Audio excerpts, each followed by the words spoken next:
Boa noite, meus irmãos, a graça e a paz do nosso Senhor Jesus Cristo.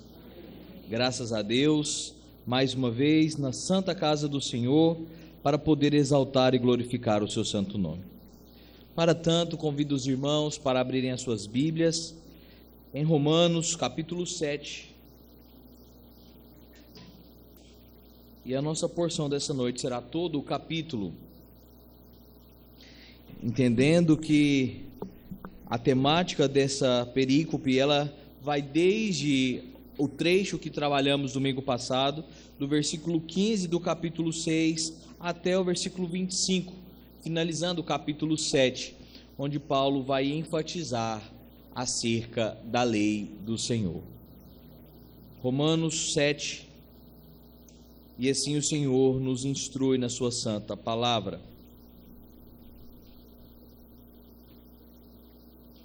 Romanos, capítulo 7. Mateus, Marcos, Lucas, João, Atos, Romanos.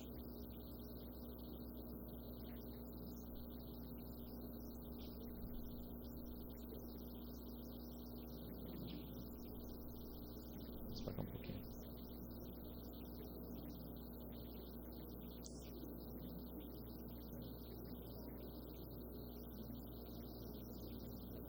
Pronto. Assim diz a palavra do Senhor. Porventura ignorais, irmãos, pois falo aos que conhecem a lei, que a lei tem domínio sobre o homem toda a sua vida? Ora, a mulher casada está ligada pela lei ao marido enquanto ele vive, mas se o mesmo morrer, desobrigada ficará da lei conjugal.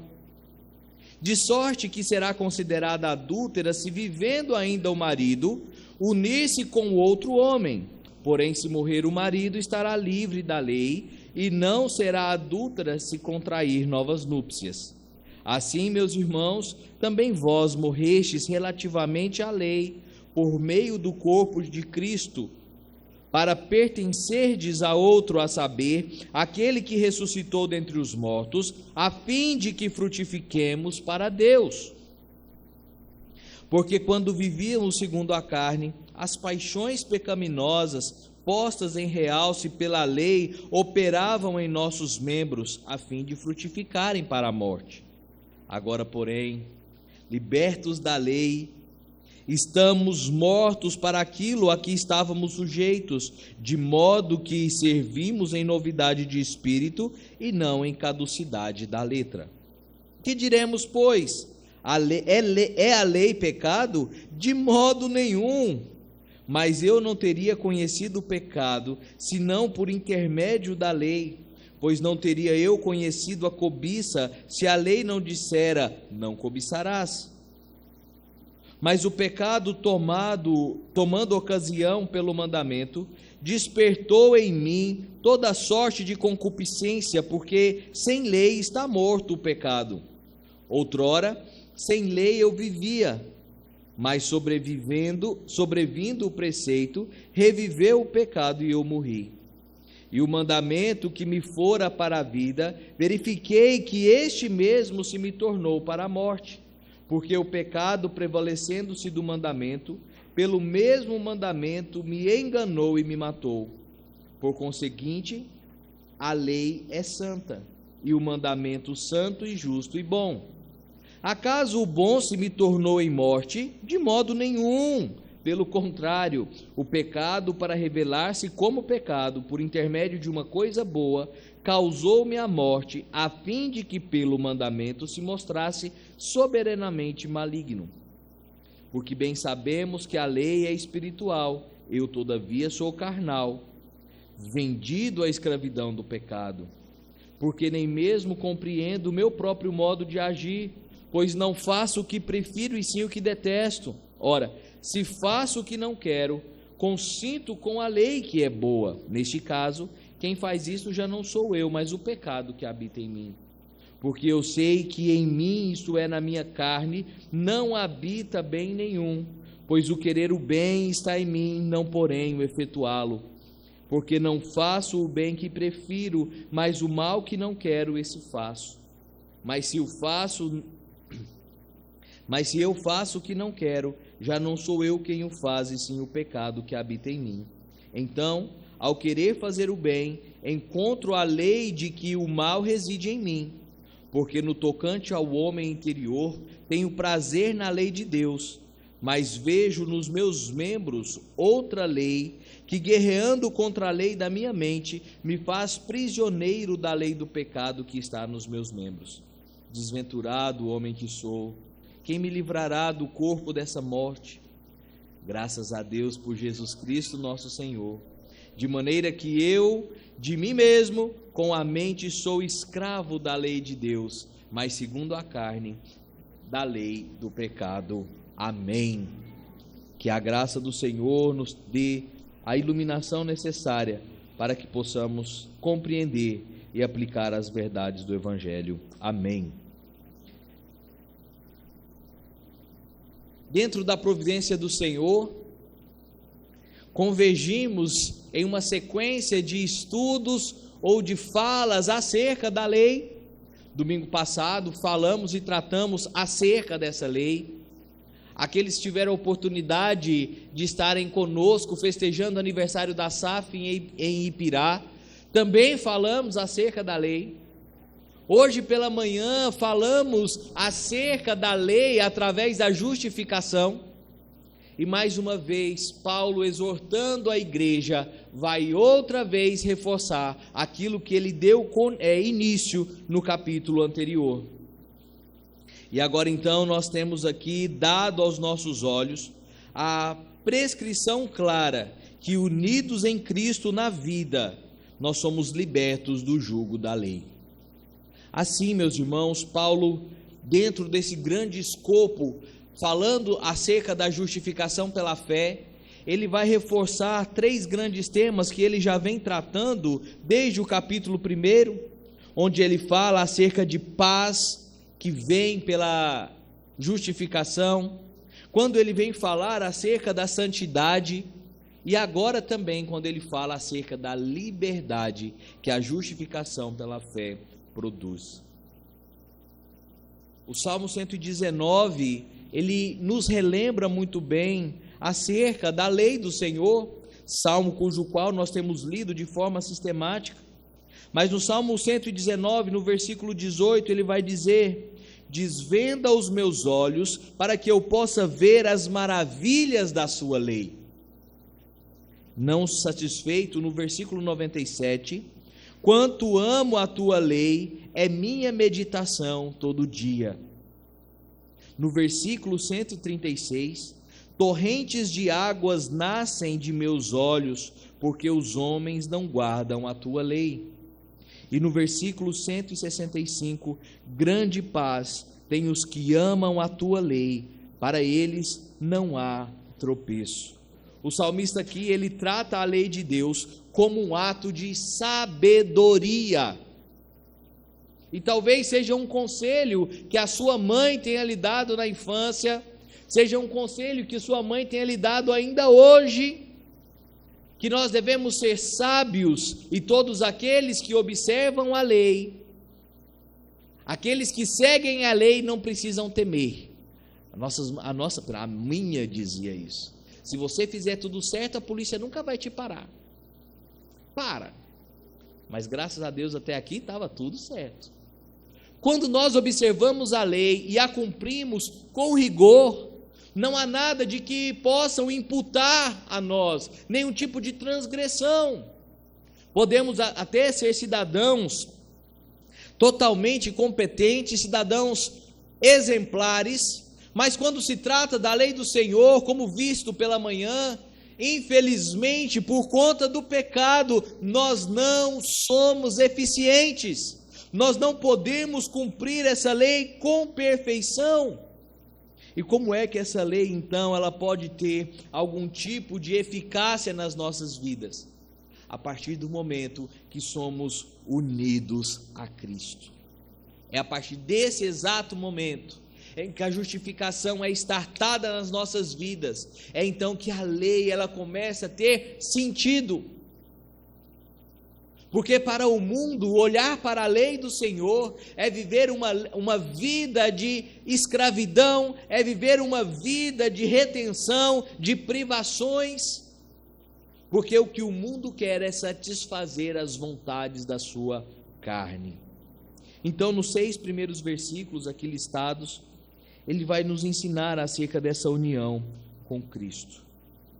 Então ele traz aqui o exemplo, uma analogia, como a Sociedade Bíblica traz o título, uma analogia do casamento, para exemplificar a união de Cristo com a igreja. Versículo 1 então: porventura ignorais, irmãos. Que irmãos a quem ele se refere? Paulo está apresentando a lei como uma regra de conduta, e ele não fala aqui a pessoas que são leigas. Ele não está falando aqui a uma pessoa totalmente desprovida de conhecimento acerca da lei, não. Pois falo aos que conhecem a lei, que a lei tem domínio sobre o homem toda a sua vida. Será que é essa a ignorância? Será que nós temos ignorado o que o Senhor tem nos dito? E a observação dada a Paulo é referente ao que Mateus, lá no capítulo 15, e você pode ler em casa depois, até o versículo 9, o contexto em que os judeus têm criado tradições e tradições e tradições que sobrepõem as Escrituras, a fim de que isso se tornasse uma normativa. Lembrem-se que o que o Senhor Jesus Cristo traz é um jugo leve. Ele mesmo vai dizer: eu não vim aqui para impor sobre vocês nada que traga peso, nada que seja penoso. Pelo contrário, a libertação que é proporcionada pelo Senhor Jesus Cristo é algo deveras satisfatório, algo que traz paz, que liberta.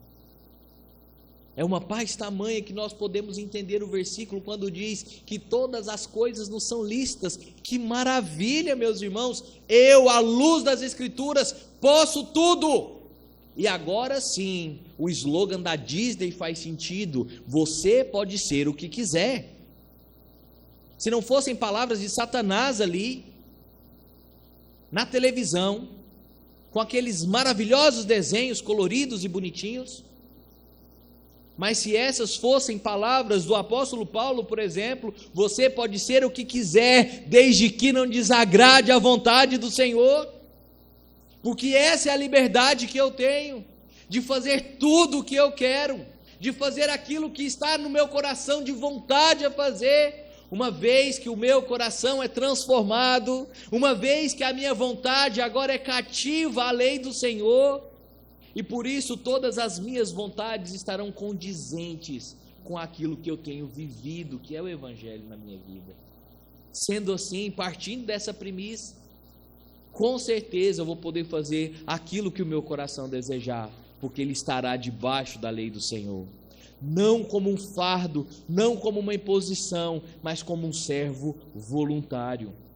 As tradições, meus irmãos, não passam de um ato de legalismo, onde querem impetrar sobre as nossas vidas leis mesmo que o Senhor não colocou sobre nós. Um determinado tipo de vestimenta, uma determinada dieta, e quando eu digo dieta, não é automaticamente a dieta que o seu nutrólogo ou nutricionista passou para você. Eu falo a restrição de certos tipos de comida. Uma vez que Deus criou tudo para que nós nos fartássemos, para que nós dominássemos esse mundo.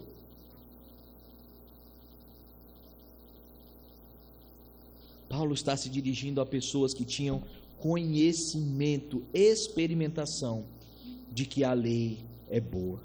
E os versículos 2 e 3, então, ele começa a sua ilustração quanto ao casamento. Uma mulher casada está ligada pela lei ao seu marido enquanto ele vive. A lei era clara ao dizer que é clara ao dizer que qualquer um que ao contrair o matrimônio, ao fazer a sua declaração até que a morte nos separe, ele está assumindo um compromisso perpétuo, um compromisso definitivo, até que a morte, então, seja o laço que dissolva aquela união. E estando, então, uma vez não mais casada, porque por motivo de viuvez, ela está liberta, ela está livre, permitida a contrair novas núpcias. E a analogia feita aqui, então, é que uma vez que o Senhor Jesus Cristo, se oferecendo como sacrifício vivo, quebra todos os laços, todo o peso da lei que existia na vida do homem. Se cremos e entendemos que Cristo levou sobre si o jugo da lei, nós morremos ali naquele momento. Da mesma forma que uma mulher se torna viúva e pode contrair novas núpcias, nós, uma vez que morremos para o pecado, estamos totalmente aptos agora para uma nova vida, para um novo compromisso com o Senhor, onde a lei não é mais um jugo, mas agora uma consequência clara daquilo que nos direciona à boa e agradável vontade do Senhor. Não é o dia ainda para tratarmos acerca desse tema divórcio, mas com certeza nós podemos adiantar que agora alguém que não é mais esposo, que está separado ou distante daquele que Deus colocou na sua vida naquele momento, ele está configurando uma união agora. Essa união foi a que nós estabelecemos, que Deus estabeleceu conosco. Da mesma forma que morremos para o pecado, que morremos para o jugo da lei, agora vivemos para Cristo. Abra sua Bíblia lá em Gálatas 2, no versículo 19.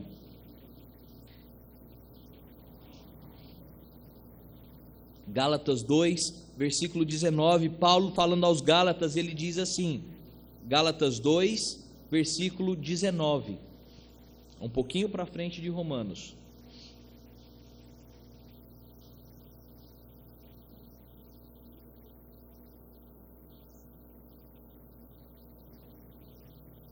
Diz assim: porque eu, mediante a própria lei, morri para a lei, a fim de viver para Deus, estou crucificado com Cristo. E Paulo vai repetir outras verdades assim, quando ele escreve também aos Colossenses. Dê um pulinho lá, Colossenses no capítulo 3, versículo 3.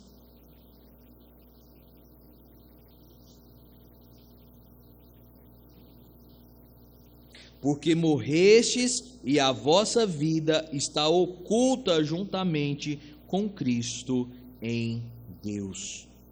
A lei agora, ela pode ser entendida como um meio, como um resultado da salvação que nos foi proporcionada, e não mais um meio direto de salvação.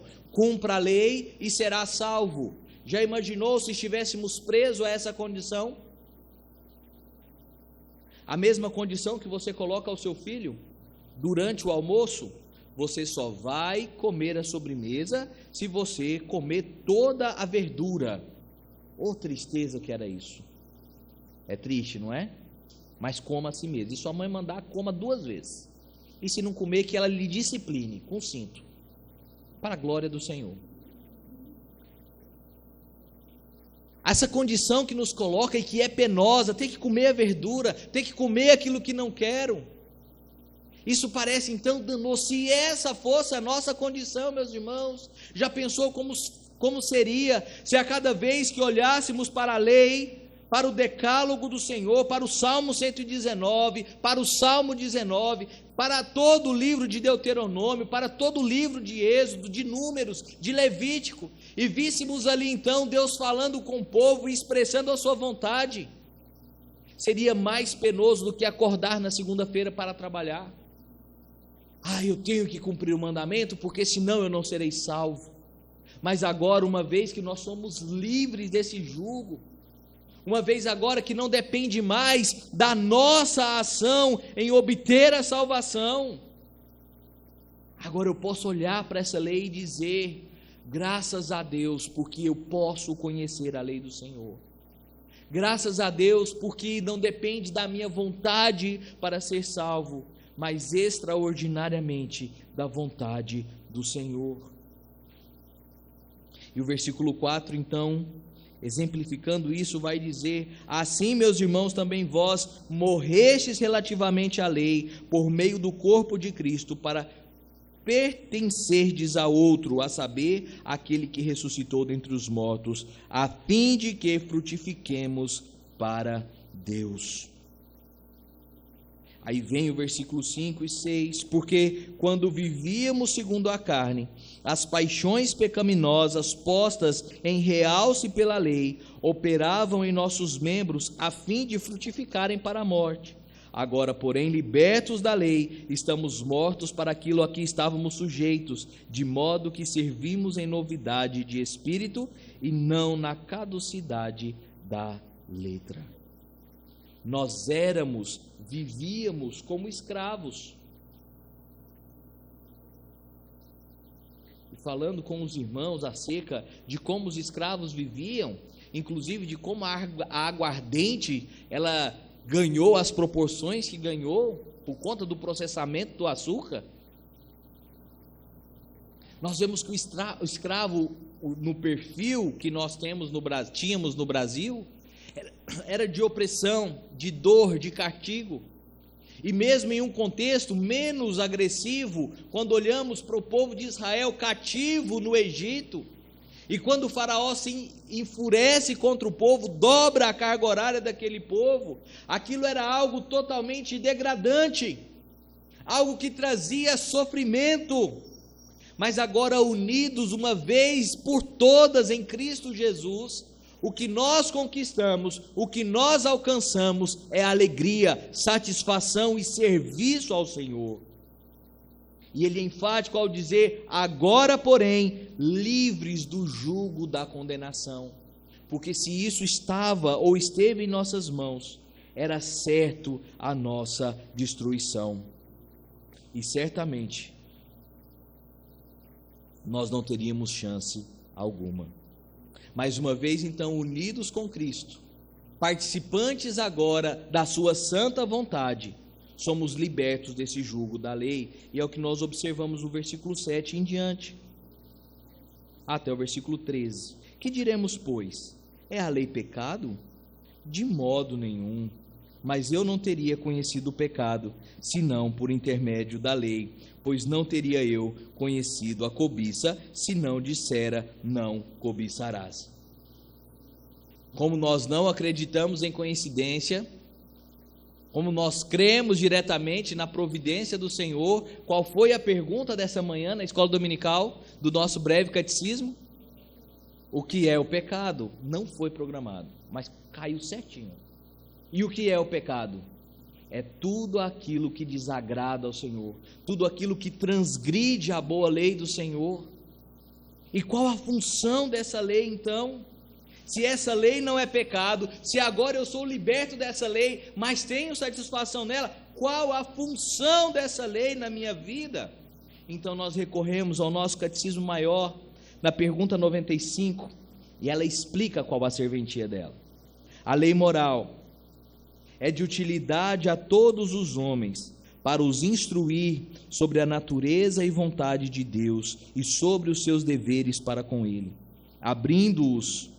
obrigando-os a andar conforme a essa vontade, para os convencer de que são incapazes de guardar e do estado pecaminoso de sua natureza, corações e vida, para os humilhar, fazendo-os sentir o seu pecado e miséria, e assim ajudando-os a ver melhor como precisam de Cristo e da perfeição da sua obediência.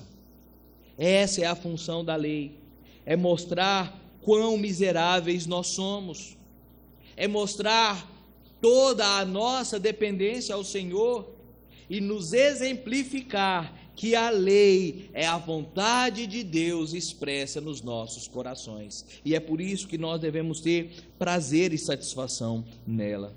Mas observem que o apóstolo Paulo, ele traz aqui uma citação que parece sim, uma simples menção, mas não é. Ele diz: eu não saberia o que é cobiça se a lei não dissera, não cobiçarás.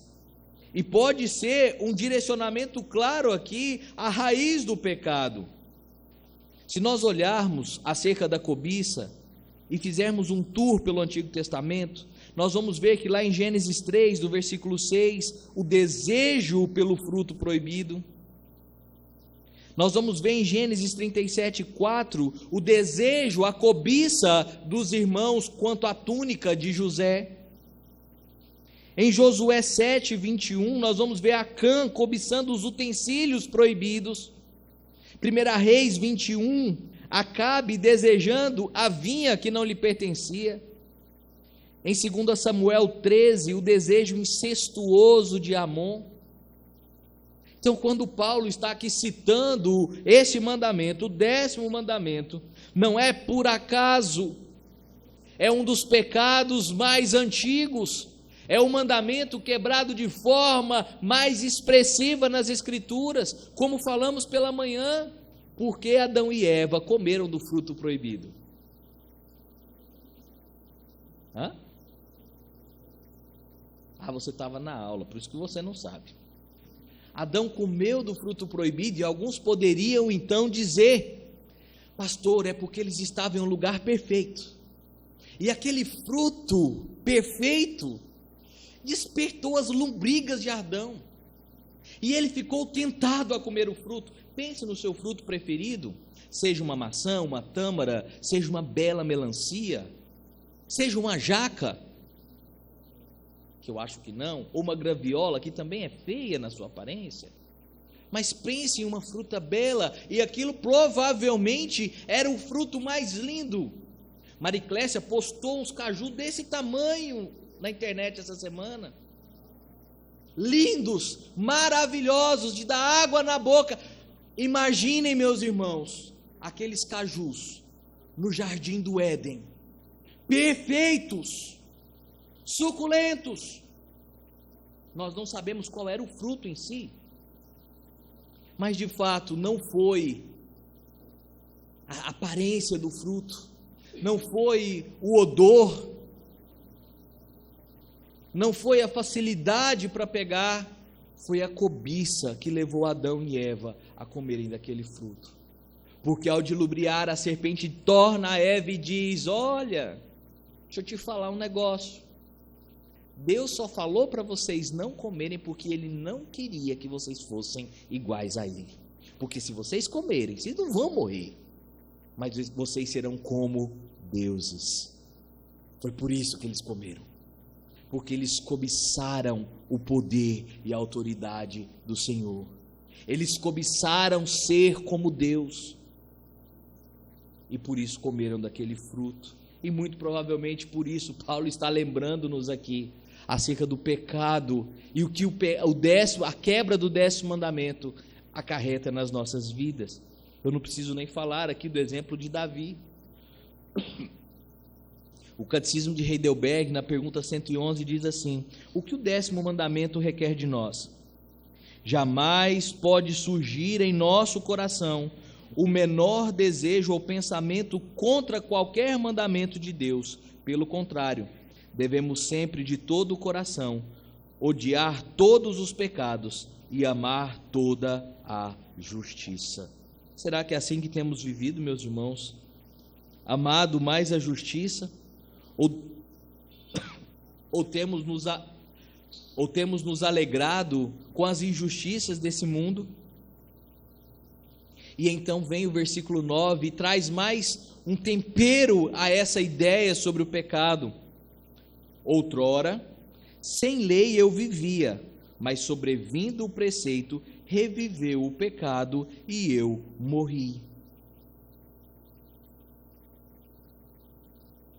Porque alguém, ao enganar outra pessoa,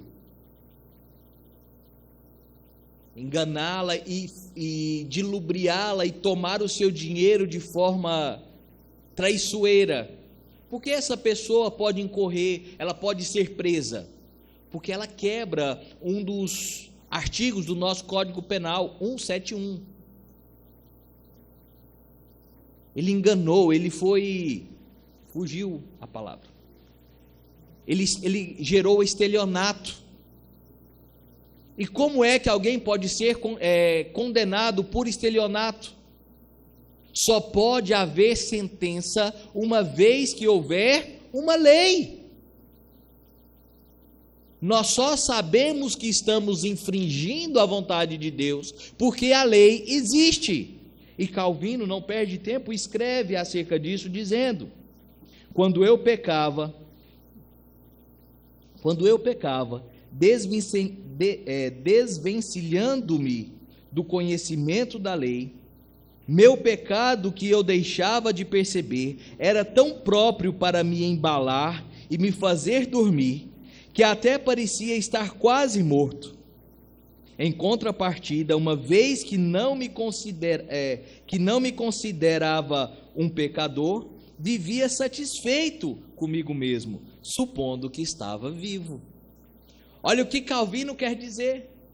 Quando ele estava morto com a lei de Deus, ele estava tão adormecido, e aqui furtando do exemplo que o reverendo Fábio Henrique trouxe acerca das rãs, que são cozinhadas na água fria, elas estão colocadas em água fria e são cozidas lentamente para que elas morram sem perceber. O pecado faz exatamente isso. O mundo está imergido nessa situação e vive uma vida de morto como se estivessem vivos. Na sua vinda para cá, para o culto, para o santo ajuntamento, quantos paredões você encontrou? Eu, no mínimo 3. Fora o que estava aqui nos prestigiando, que já se foi. Por que as pessoas separam o dia santo do Senhor? Porque elas vão para essas festas, os carnavais fora de época, já chegará a micareta de feira. Por que as pessoas devotam tempo e dinheiro a essas coisas? Essas festas, meus irmãos, não passam de uma festa de mortos-vivos. Pessoas que estão se enganando, achando que satisfazendo a vontade da sua carne, elas estão tendo uma vida plena. Estão apenas mergulhando mais e mais daquilo que Satanás tem para a vida deles. Então vem os versículos 10 e 11 e diz: e o mandamento que me fora para a vida, verifiquei que este mesmo se me tornou para a morte, porque o pecado, prevalecendo-se do mandamento, pelo mesmo mandamento me enganou e me matou. Satanás se vale inclusive da lei, que é boa e agradável, para dilubriar os nossos corações. Ou não foi assim que Satanás tentou a Jesus Cristo? Satanás quis apresentar, vender tapaué, rinodê para Jesus. Ele apresentou o Evangelho, a própria palavra revelada do Senhor. Ele tentou seduzir o Salvador com a própria palavra da salvação. Ah, meus irmãos, isso não desqualifica a lei, mas de fato torna Satanás a mais ardilosa das criaturas. Por isso nós devemos conhecer a lei e as suas aplicações. Em uma certa ocasião, o membro de uma igreja foi disciplinado pela quebra do sétimo mandamento. Não adulterarás. E como rege o nosso manual de disciplina, nosso código de disciplina, não é oportuno e nem correto que nós apresentemos publicamente o pecado dos irmãos, mas é devido que nós apresentemos o mandamento que a pessoa infringiu. Irmãos, é com muita tristeza que informamos a igreja que o fulano de tal está sob disciplina eclesiástica pela quebra do sétimo mandamento. É o que a igreja precisa saber. E sendo assim, meus irmãos, quando isso foi dito à igreja nessa ocasião, a igreja então se rebelou contra o pastor. O irmão nunca adulterou, o irmão nunca teve outras mulheres. O irmão era um homem íntegro, mas era viciado em pornografia. E a igreja não sabia isso. E por não conhecerem as aplicações da lei, por não conhecerem aquilo que a lei prescreve acerca da nossa vida, eles se rebelaram. E por isso, meus irmãos, para que Satanás não ache oportunidade nas nossas vidas, devemos conhecer as Escrituras, para que não haja deturpação dessa palavra. Porque a deturpação da lei leva ao pecado, e isso a gente pode observar agora nos versículos finais, a partir do versículo 13. Acaso o bom se me tornou em morte? De modo nenhum, pelo contrário, o pecado, para revelar-se como pecado por meio de uma coisa boa, causou-me a morte, a fim de que pelo mandamento se mostrasse soberanamente maligno. A lei não é má. Pelo pecado somos incapazes de produzir algo que seja bom. E ele continua: porque bem sabemos que a lei é espiritual, eu todavia sou carnal, vendido à escravidão do pecado, porque nem mesmo compreendo o meu próprio modo de agir, pois não faço o que prefiro, e sim o que detesto. Mesmo, meus irmãos, tendo uma vida piedosa diante do Senhor, ainda temos pecado. Mesmo tendo uma vida ilibada diante do Senhor, temos transgredido a sua lei e nos satisfazemos disso. Um exemplo claro de como nós nos satisfazemos com o pecado é quando, uma vez apontada a nossa falha, existe uma justificativa horrível, já me deram algumas vezes. Digo: meu irmão, tomar Coca-Cola em excesso é pecado. Não que tomar Coca-Cola seja pecado. Estou dizendo tomar 2, 3 litros de uma vez. E conheci pessoas que assim o faziam, meus irmãos. E então, ao dizer isso, tomar 3 litros de Coca-Cola numa refeição é pecado. Você está destruindo o seu corpo de diversas maneiras. Então a pessoa diz: ah, mas se eu for olhar para tudo que é pecado, então eu não vou poder fazer mais nada. Meus irmãos, sem querer, nós já pecamos. Mas quando nós temos a ciência, quando nós temos a oportunidade de fazer o que é bom, o que é reto, o que é justo diante do Senhor, nós não queremos fazer. E Paulo vai dizer: eu não me compreendo, porque eu não quero fazer, e mesmo assim faço. E ele continua dizendo acerca da lei: ora, se faço o que não quero, consinto com a lei que é boa. Nesse caso, quem faz isso já não sou eu, mas o pecado que habita em mim. Porque eu sei que em mim, isso é, na minha carne, não habita bem nenhum. Pois o querer o bem está em mim, não porém o efetuá-lo. Porque não faço o bem que prefiro, mas o mal que não quero, esse faço. Mas se eu faço o que não quero, já não sou eu quem o faz, e sim o pecado que habita em mim. É o resumo da condição humana. Aqui é a declaração clara da depravação total, que também vimos pela manhã. A forma com que tudo que tocamos se torna pecaminoso, que a nossa vontade por nós mesmos é pecaminosa, e por mais que tenhamos a vontade de querer fazer aquilo que agrada ao Senhor, a nossa condição pecaminosa de queda faz com que nós desagrademos a Deus. É uma luta constante, meus irmãos. É uma luta que nós travaremos até a volta do Salvador. Então ele, caminhando para o fim dessa perícope, ele vai dizer: então, ao querer fazer o bem, encontro a lei de que o mal reside em mim. Porque no tocante ao homem interior, tenho prazer na lei de Deus, mas vejo nos meus membros outra lei, que guerreando contra a lei da minha mente, me faz prisioneiro da lei do pecado que está nos meus membros. Desventurado homem que sou. Olha a conclusão de Paulo. Olha o que Paulo está dizendo, meus irmãos. Vamos ser pragmáticos por um instante. Para quantas pessoas você já pregou o evangelho esse ano? Ou, segundo os parâmetros de algumas agências missiológicas, inclusive da nossa denominação, quantas almas você já alcançou para Jesus esse ano? Isso é pragmatismo.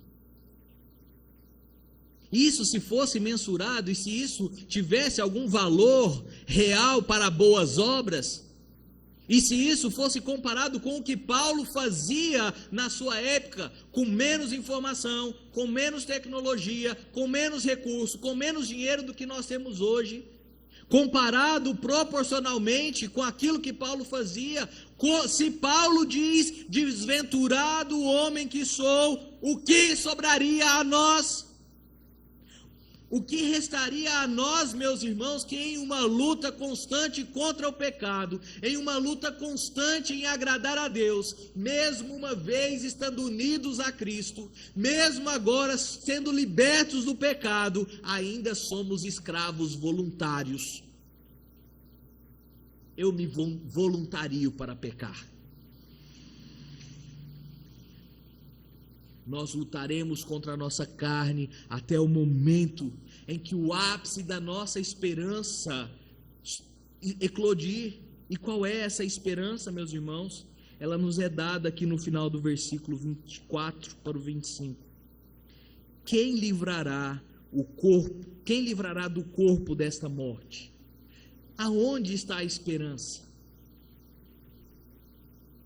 Se eu sou um pecador, se o bem que eu quero fazer eu não consigo, se mesmo estando unido a Cristo, mesmo estando liberto do pecado, eu ainda peco, qual a esperança?